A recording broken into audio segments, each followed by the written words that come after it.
Hello parlong, ia piki bajo ia kersian yang ini nagipor cikipor, ngade iar haka sari, bat haka series ki jokot yang ngai idaya lene itay. Hello parlong, ada yang mat bot ki, bat ki jokot i jenga haka series da EBO. Para kene por, ngai ko play snem thamai basuk bakman ni pi baro, ki baju kersian ni nakapor cikipor. Haka nagapor ngai ko bless nem thamai basuk bakman ni pi baro. Bat ngai bapi don haka men ke bakoy ke bakya.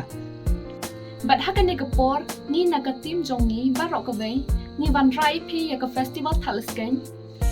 Bat ya kan festival apelong kenang nakabantag LP UP school latm kla.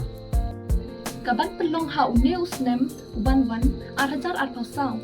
Kata kalong Hasan Riu Terik ujan beri.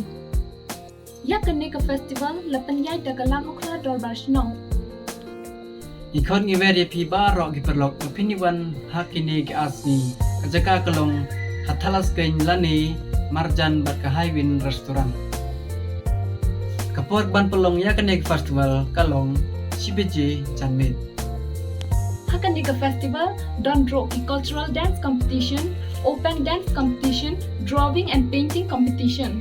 Pat donro ki dingkung skyline ten making competition. Bat na kabenta ki kena ro don ka eating competition. Yakini ki competition baper tetapi ko bercimenta kelas date jongka registration kalong arterit January arja armosau. Hakan ka show don ki band ki DJ. Ki band kum ki Parigrama, Rudy, Quiet Storm, Soul Grave, bat ki DJ kum ki DJ Nag, DJ Space Chick, ki artist bat ki nongrwa local kum ka Grazil, one job bat one bar. Bat don ro ki stall ki baper ki bapan kedang ya ka met jong pi. Bat don ro ka hausi tetapi ko pantip company sa follow ya ke Instagram page ka ba ay kerteng Thadlaskein festival. Hangta pila banyo i yagi artis baper bat kila ruban update di pi yagi artis ki berawan tumai. Ketiket haka first day kalong aspa santo. Bat haka second day kalong laispa. Bat lada pi ko bantip company sekol ha uning number.